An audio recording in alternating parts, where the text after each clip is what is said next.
This is 12.2, part 1.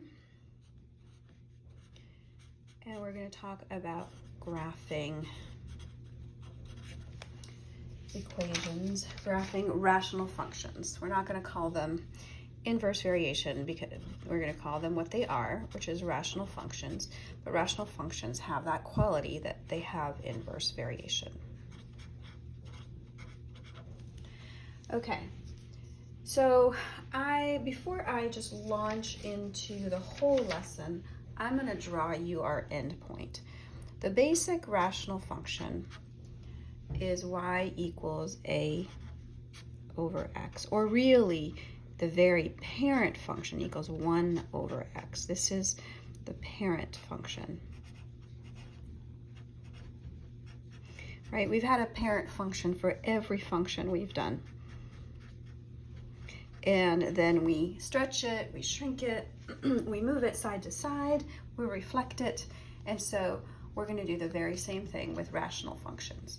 So we're going to take this parent function, which is 1 over x, and we're going to give it an a, and we have an x on the bottom, okay? And so I'll put the a. I should have from the beginning put it in purple, but no worries, we'll just do that now. And I'm going to have a minus h on the bottom. And some of you are going, oh, I know what that h is going to do. And you're going to be right. This h is going to move it side to side. And I'm going to add a k in green up here. And that's going to move it up and down. So this is going to be my vertical translation.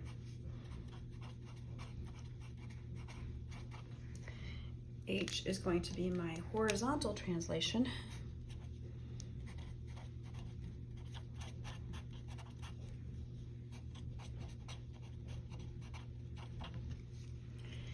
A is going to tell me if it's a stretch or shrink. Now this is not different at all from all of our other equations. We've done exactly the same thing.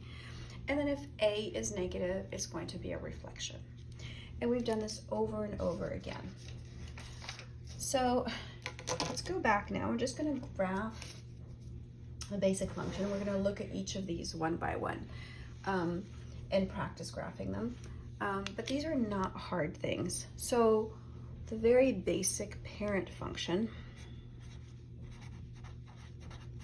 which I've written up here, the parent rational function,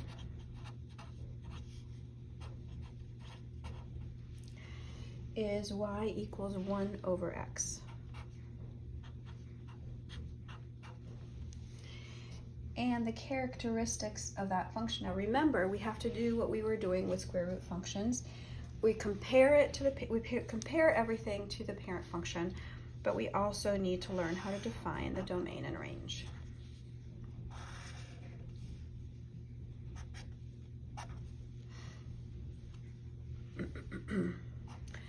So if I draw this function, and let me just do it in blue so I don't confuse matters. Here's my hyperbola, right? My branches are in blue, my asymptotes are in black, if you remember, okay? And a rational function has a numerator that has a degree 0 or 1, and a denominator a degree of 1. In other words, this, you're not going to have a quadratic, right? You're going to have a degree of 1 on the bottom. So the function has those characteristics.